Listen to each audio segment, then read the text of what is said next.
அன்பானவர்களே, வேதத்திலிருந்து ஓரிரு ஆலோசனைகளை சுருக்கமாக சொல்லி இவர்களை விவாக உடன்படிக்கைக்குள் இணைக்க இருக்கின்றோம். கர்த்தருக்கு ஸ்தோத்திரம். பிரமாணத்தை நிறைவேற்றுங்கள் என்று வேதத்திலே நாம் பார்க்கின்றோம். குறிப்பாக கணவன் மனைவி இவர்கள் நிறைவேற்ற வேண்டிய பிரமாணங்கள் பலதும் பைபிளில் நம்ம எல்லாருக்கும் பொதுவானதாக தரப்பட்டது. அது விசேஷமாய் கணவன் மனைவி என்கிற உறவுக்கு ரொம்ப ஸ்பெஷலைஸ் பண்ணி அது தேவைப்படுகிறது, அதை ஏற்றுக்கொள்ள வேண்டியது அவசியமாக இருக்கிறது என்பதை புரிந்து கொள்ள வேண்டும். 1 கொரிந்தியர் 7வது அதிகாரம் 39ஆம் வசனத்திலே, மனைவியானவள் தன் புருஷன் உயிரோடு இருக்கும் காலம் அளவும் பிரமாணத்தினால் கட்டப்பட்டிருக்கிறாள் என்ற வார்த்தையை நாம் பார்க்கின்றோம். இன்னைக்கு இவங்க 2 பேருக்கும் ஒரு கட்டு நடக்குது. நம்ம ஊரில் எப்போமோ கெட்டு நடக்குது தான் கல்யாணத்தை சொல்லுவாங்க. உண்மையில் பைபிளும் இது ஒரு கட்டுன்னு தான் சொல்லுது. என்ன கட்டு? பிரமாணத்தின் கட்டு. அல்லேலூயா, ஸ்தோத்திரம். அந்த கட்டினால தான் இவங்க 2 பேரும் இன்றைக்கு புருஷனும் மனைவியுமாக இணைக்கப்பட போகின்றார்கள். உலகத்தார் இவங்க 2 பேரும் எப்படியாவது கட்டி வைக்கணும்னு சொல்லி தங்கச்சங்கிலி வச்சு கட்டுறது, தாலி வச்சு கட்டுறது என்று பல முறைமைகளை ஒவ்வொருத்தரும் பயன்படுத்துகிறார்கள். நாம் அது எதையும் பயன்படுத்துகிறது இல்லை. ஏன்னா வசனத்தின் பிரமாணத்தை விட மேலான கட்டு வேறு எதுவும் உலகத்தில் இருக்கவே முடியாது. ஹல்லேலூயா. வசனம் வானம் பூமியும் ஒளிந்து போனாலும் என்ன செய்யாது? ஒளிந்து போகாது. மற்றதெல்லாம் உலக பொருட்கள் தான். அதனால இந்த கட்டு இன்னைக்கு இவங்க 2 பேருக்கும் நடக்க போகுது. அது பிரமாணத்தினால் கட்டப்பட்டிருக்கிறாள். அப்போ இவங்க 2 பேரும் சும்மா வாங்க கல்யாணம் முடிச்சு விடுறோம் போங்க அப்படி அல்ல.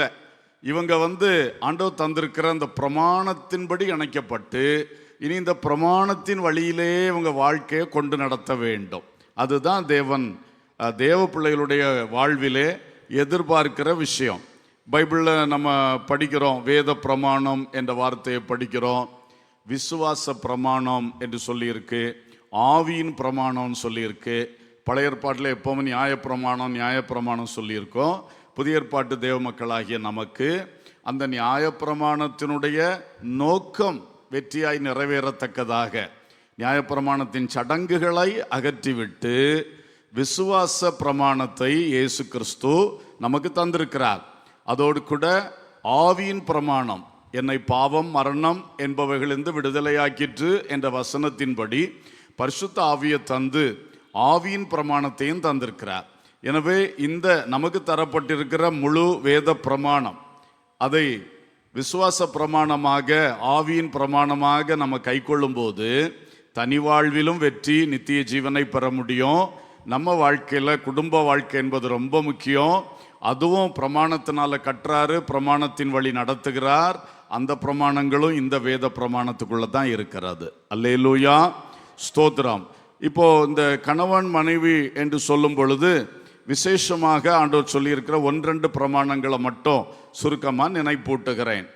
யாக்கோபின் நிருபம் 2ஆம் அதிகாரம் 8ஆம் வசனத்தை நாம் பார்க்கும் பொழுது, உன்னிடத்தில் நீ அன்பு கூறுகிறது போல பிறனிடத்திலும் அன்பு கூறுவாயாக என்று வேத வாக்கியம் சொல்லுகிற ராஜரீக பிரமாணத்தை நீங்கள் நிறைவேற்றினால் நன்மை செய்வீர்கள்.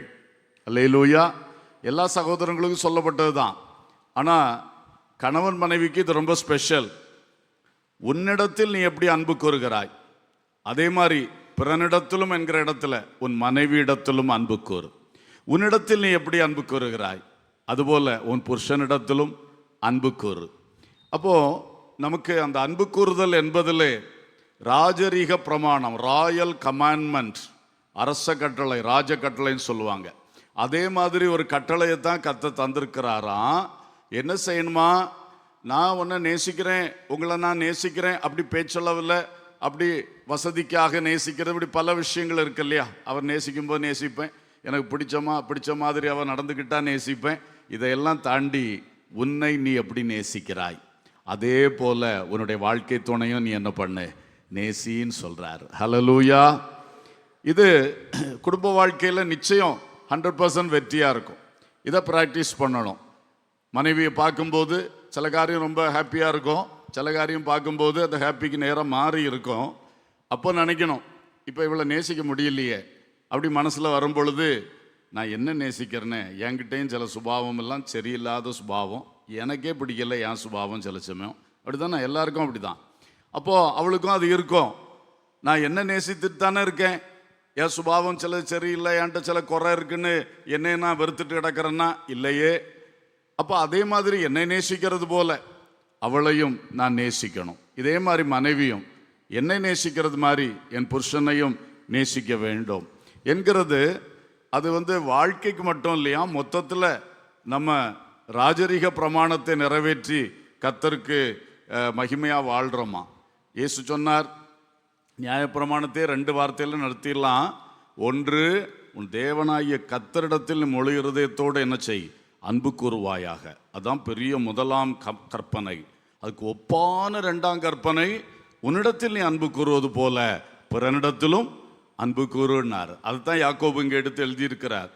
அப்போது இதை எல்லாரும் ப்ராக்டிஸ் பண்ணணும். சும்மா ஏதோ நம்ம உபதேசம் கேட்டுட்டு அதோட விட்டுட்டு போகக்கூடாது. வாழ்க்கையில் இதை அப்ளை பண்ணணும். வாழ்க்கையில் ஏன் நேசிக்க முடியல, கணவனை நேசிக்க முடியாத சில விஷயங்கள் உண்டு. அந்த பேச்சு எடுத்தாருன்னா அவ்வளோதான், இருக்க அன்பும் போயிடும். அவள் அந்த மாதிரி செஞ்சானா இதுவரை இருக்க அன்பு கெட்டு போயிடும். அப்படி தான் இருக்கு. அந்த இடத்துல இந்த ராஜரீக பிரமாணத்தை கொஞ்சம் அப்ளை பண்ணி பாருங்க. சரி, அப்படி இருந்தாலும் என்னை நான் வெறுத்து தள்ளாமல் தானே இருக்கிறேன் எந்த சூழ்நிலையிலும். அதே மாதிரி என்னுடைய சொந்த மாம்சமாக தேவன் தந்திருக்கிறார், நேசிக்க வேண்டும், நேசிப்பேன் என்று சொல்லி இந்த பிரமாணத்தை நிறைவேற்ற வேண்டும். ஹல்லேலூயா, ஸ்தோத்திரம். 2ஆவதாக இன்னொரு பிரமாணத்தை குறித்து பைபிள் சொல்லுகிறது. 2 கொரிந்தியர் 10:13. நாங்கள் அளவுக்கு மிஞ்சி மேன்மை பாராட்டாமல் உங்களிடம் வரைக்கும் வந்திடத்தக்கதாக தேவன் எங்களுக்கு அளந்து பகிர்ந்த அளவு பிரமாணத்தின்படியே மேன்மை பாராட்டுகிறோம். ஒரு பாஸ்டரும் விசுவாசியும் என்கிற நிலையில் அவர் சொல்கிறாரு, பிலீவர்ஸ், நாங்கள் எங்களை இஷ்டத்துக்கு மேன்மை பாராட்ட மாட்டோம். அளவு இருக்குது. அளவு பிரமாணத்தின்படி சில காரியங்களுக்கு எங்களை பற்றி சொல்ல வேண்டியது இருக்குது, உங்களுக்கு சாட்சியாக, உங்களுக்கு முன்மாதிரியாக, படிப்பினையாக. அப்போது அந்த மாதிரி சில விஷயங்களில் அளவுக்கு தக்கதா, அளவு பிரமாணத்துக்கு தக்கதா எங்களை மேன்மை பாராட்டுவோமே தவிர சும்மா பெருமை பேசி அதை பேசி இதை பேசி அப்படிதான் செய்ய மாட்டோம். இதே விஷயத்தை புருஷன் மனைவிக்கு அப்ளை பண்ணி பார்ப்போம். சில இடத்துல இதுதான், புருஷன் மனைவி பெருமை பேசிட்டே இருப்பார், புருஷன் மேன்மை பாராட்டி கொண்டே இருப்பார் தன்னை, தன் குடும்பத்தை, தன்னுடைய அதை இதை. சில இடத்துல மனைவி 2 பேருக்கும் இருக்கும். அப்போது இதுவே பிரச்சனையை உண்டாக்குது. இன்றைக்கி அநேக குடும்பங்களில் ஈகோ பிரச்சனைன்னு சொல்லுவாங்க. போட்டி, யார் பெரியவன் யார் பெரியவன், போட்டி போட்டி.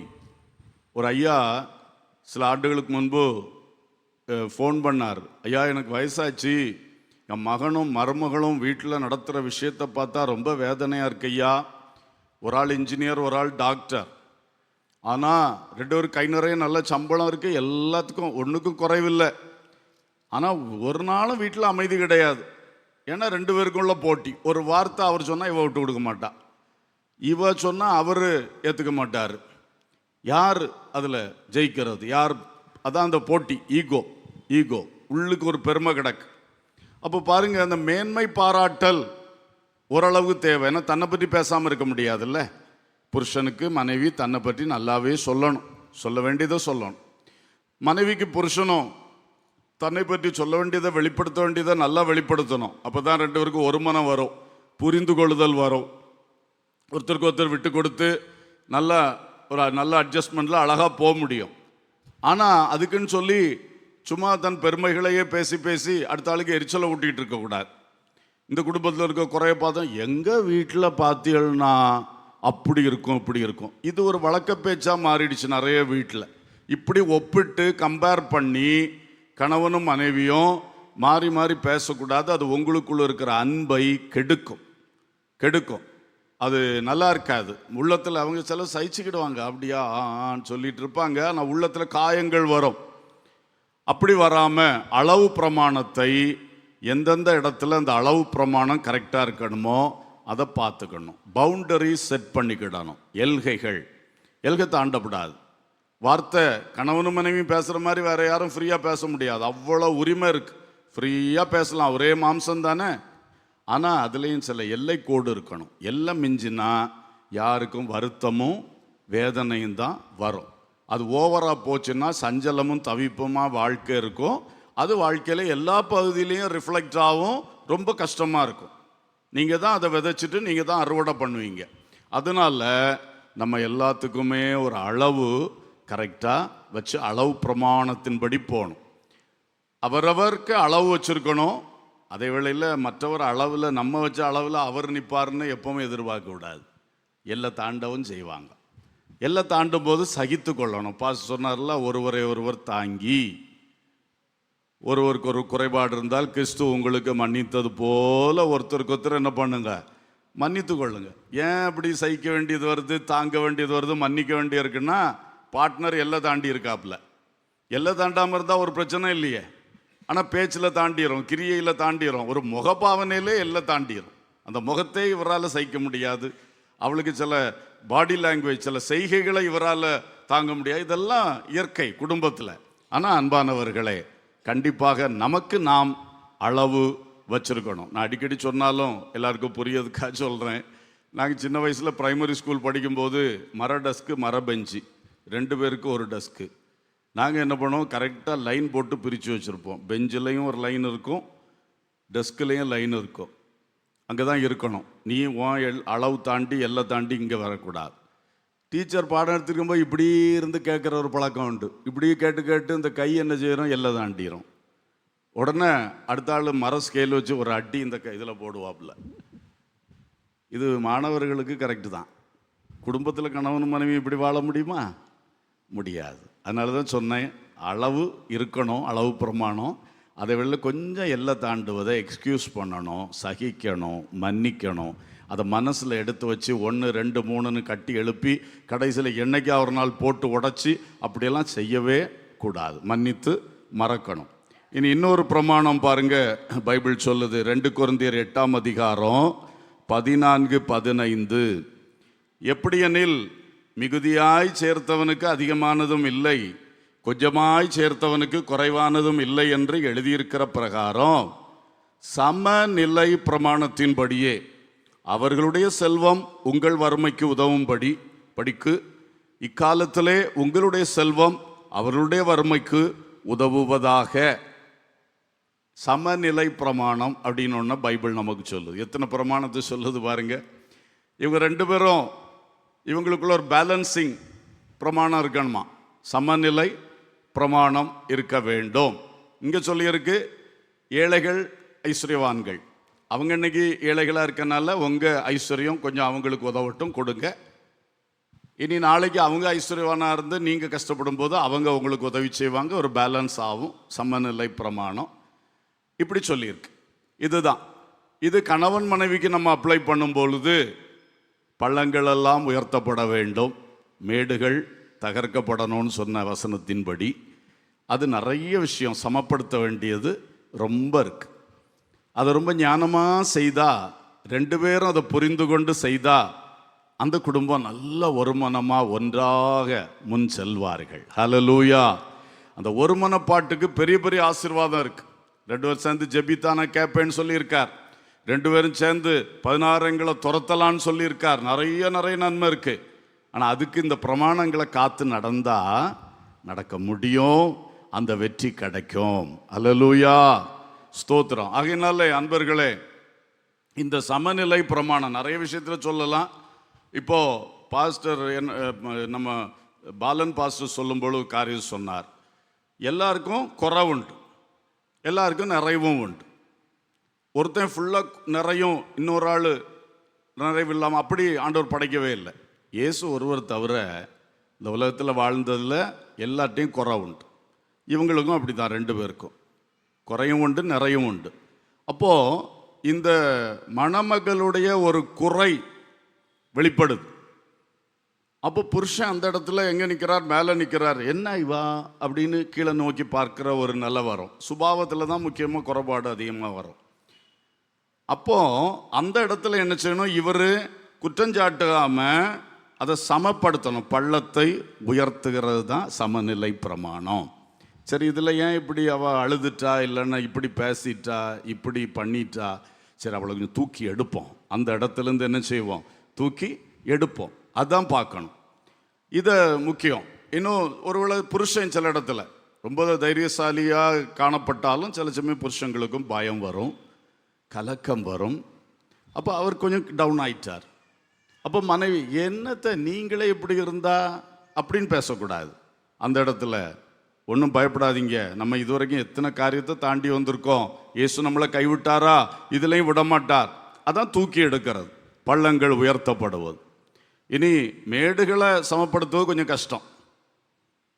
கொஞ்சம் அங்காரம், கொஞ்சம் அது இது கர்வம் இருந்துன்னா அதை போய் டச் பண்ண போனால் கொஞ்சம் கஷ்டம். அதிகமாக ஜெபத்தோட நல்ல நடக்கையோட கீழ்ப்படிதலோட, அப்படி தான் பைபிள் சொல்லுது. அப்படி தான் அதை வின் பண்ணி அதை சரிப்படுத்தணும்னு சொல்லுது. ஹல்லேலூயா. சமநிலை பிரமாணம் ரொம்ப தேவை. எது குறைவாக இருக்குது? சரி, அவளுக்கு சரீரத்தில் பலன் குறைவா, எனக்கு பலன் இருக்குது, நான் அந்த பலனை கொடுத்து அவளுக்கு உதவி செய்கிறேன். இந்த விஷயத்தில் அவள் எப்பொழுதும் சந்தோஷமாக இருக்கிறா. சின்ன சின்ன காரியத்தில் கஷ்டம் வந்தாலும் சந்தோஷமாக இருக்கிறா. என்னால் அப்படி முடியலையே. புருஷன் அப்படி இருக்கும்போது அந்த மனைவி நினைக்கணும், என் புருஷன் நல்லா இருப்பார், திடீர்னு ஒரு சின்ன காரியம்னா ரொம்ப டென்ஷன் ஆகிடுவார். அப்போ அவர் அந்த இடத்துல தாங்கணும். இப்படி எல்லாத்துலேயும் ஒரு சமநிலைக்கு நம்ம முயற்சித்தோம்னா நன்றாக இருக்கும். நேரம் போகிறதுனால சுருக்கமாக முடிச்சிடுறேன். ஒன்று கூட சொல்கிறேன். கலாத்தியர் 6ஆம் அதிகாரம் 2வது வசனம். ஒருவர் பாரத்தை ஒருவர் சுமந்து இப்படியே கிறிஸ்துவினுடைய பிரமாணத்தை நிறைவேற்றுங்கள். அல்லேலூயா. இப்போ இங்க சொல்லியிருக்கு, ஒருவருடைய பாரத்தை ஒருவர் சுமக்கணும்.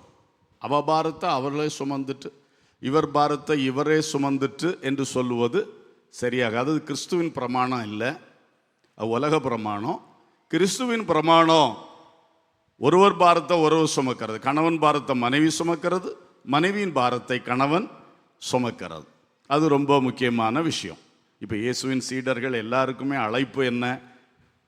ஒருவன் என்னை பின்பற்றி வர விரும்பினால் அவன் தன்னைத்தான் வெறுத்து தன் சிலுவையை எடுத்துக்கொண்டு என்னை பின்பற்றி வர கடவன்.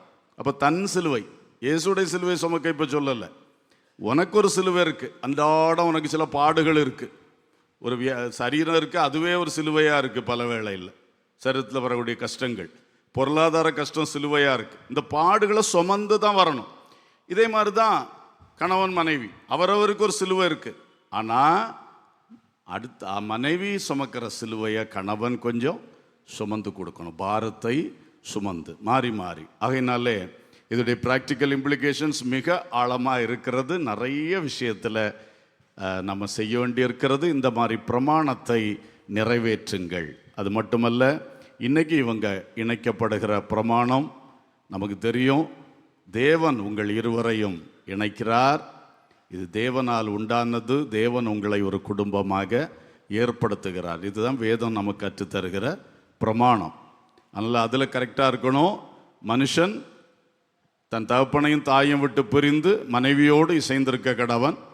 குமாரத்தியை கேள், உன் ஜனத்தையும் உன் தகப்பன் வீட்டையும் மறந்து விடு. 2 பேருக்கும் சொல்லியிருக்கு. நீங்கள் இதுவரைக்கும் வளர்ந்த அந்த குடும்பம், அதிலிருந்து அந்த மரத்திலிருந்து கணவனை ஒரு ஒரு ஒரு என்ன சொல்கிறது, ஒரு சின்ன தண்டாக ஒடித்து எடுத்து இப்போ தனிச்செடியாக நடுறார். இப்போ இன்னைக்கு அதில் இவளை, இந்த குடும்பத்தில் வளர்ந்த இவளை எடுத்து ஒரு கொடியாக கொண்டு அந்த செடியில் இணைக்கிறார். அதான் இன்னைக்கு நடக்க போகுது. இந்த செடியும் இந்த கொடியும் இணைக்கப்பட போகுது. இந்த செடியும் இதுவரைக்கும் செடியாக இருந்ததில்ல, அப்பா அம்மாவோடு ஒட்டி இருந்தது தான். இப்போ தான் அதை பிடிச்சி தனிச்செடியாக ஆண்டவர் நடுறார். அதுதான் சொல்லியிருக்கு, மனுஷன் தகப்பனையும் தாயும் விட்டு பிரிந்து மனைவியோடு இசைந்து அவர்கள் ஒரே மாம்சம். இங்கே சொல்லி, குமாரத்தியை கேள், உன் ஜனத்தையும் உன் தகப்பன் வீட்டையும் மறந்து விடு. இங்கேருந்து டிட்டாச் ஆகணும், அங்கேருந்து டிட்டாச் ஆகணும், 2 பேரும் அட்டாச் ஆகணும். அல்லேலூயா. இது நடந்துன்னா குடும்பத்துக்கு வெற்றி. தான் கிறிஸ்துவ குடும்பத்துக்கு வச்சிருக்கிற பிரமாணம். இந்த பிரமாணத்தினால நீங்கள் இணைக்கப்படுறீங்க. அப்போ அதை தப்பாக நினச்சிடக்கூடாது. அப்போ அப்பா அம்மாவை கவனிக்கக்கூடாதோ? அப்படி கிடையாது. நீங்கள் ரெண்டு பேரும் ஒன்று. நீங்கள் ரெண்டு ஒரு கோர் யூனிட். இதுக்குள்ளே வேற யாரும் தலை போடக்கூடாது. பெற்றோரோ நண்பர்களோ பாஸ்டர்ஸோ யாரும் தலை போட உரிமை கிடையாது. கணவன் மனைவி ரெண்டு பேரும் செடி கொடி. உங்களை சுற்றி மற்ற உறவுகளை எல்லாம் கரெக்டாக வச்சு மெயின்டைன் பண்ணுங்க. எதுக்கு எப்படி செய்யணும், எப்படி பழகணும். அதுதான் வெற்றியுள்ள வாழ்க்கை. ஸோ அது முக்கியம். இன்னும் சொல்லப்போனால் புருஷனை மனைவிக்கு தலையாக தேவன் கொடுத்திருக்கிறார். அதையும் இதெல்லாம் வேத பிரமாணம், அந்த பிரமாணங்களின் அடிப்படையில் தான் இன்னைக்கு இவங்க இணைக்கப்படுறாங்க. இதே மாதிரி தான் வாழணும். புருஷனே உன் மனைவியில் அன்பு கோர், அவளை போஷித்து அவளை காப்பாற்று. அவர் கொடுக்கப்பட்டிருக்கிற கடமை. அப்போ அவரை போய் கிச்சன் டியூட்டி செய்யணும், சமையல் பண்ணணும், அப்படி அல்ல. பொறுப்பு அவர் தான். அதே மாதிரி மனைவியே புருஷனிடத்தில் எல்லா காரியத்திலும் கீழ்ப்படிந்திரு, அவரிடத்தில் பயபக்தியாயிரு. Be submissive to your husband, respect your husband. அதான் அந்த வார்த்தையோட அர்த்தம், பயபக்தியாயிரு என்கிற வார்த்தை. இதெல்லாம் வேத பிரமாணம். காலங்கள் பல பல புதிய கோட்பாடுகளை கொண்டு வரலாம், ஆனால் வேத பிரமாணம் என்றும் நிலை நிற்கும். அந்த பிரமாணத்தில் வாழ்க்கையை கட்டுகிறவர்களுடைய வாழ்வோம். எந்த பெருமழை சொரிந்து பெருங்காற்று வீசி பெருவெள்ளம் வந்தாலும் அந்த வீடு நிலைத்து நிற்கும். ஹல்லேலூயா. இந்த பிள்ளைகளுடைய வாழ்க்கை அப்படியே தேவன் ஆசீர்வதிப்பாராக, காலாகாலம் மேன்மைப்படுத்துவாராக. ரெண்டு பேரும் சேர்ந்து தனிமை உள்ளத்தில் இனி இராதபடி ஒன்றாய் வாழ்ந்து தேவபக்தி உள்ள சந்ததியை பெற்றெடுத்து வாழ்ந்து எக்காலம் தொனிக்கும் பொழுது நித்திய ஜீவனாகிய கிருபையை சுதந்திரிக்கிற சிலாக்கியத்துக்கு நேராக இன்று முதல் அவருடைய புதிய பயணம் நடப்பதாக என்று வாழ்த்தி நிறைவு செய்கின்றேன். கர்த்தருக்கு ஸ்தோத்திரம்.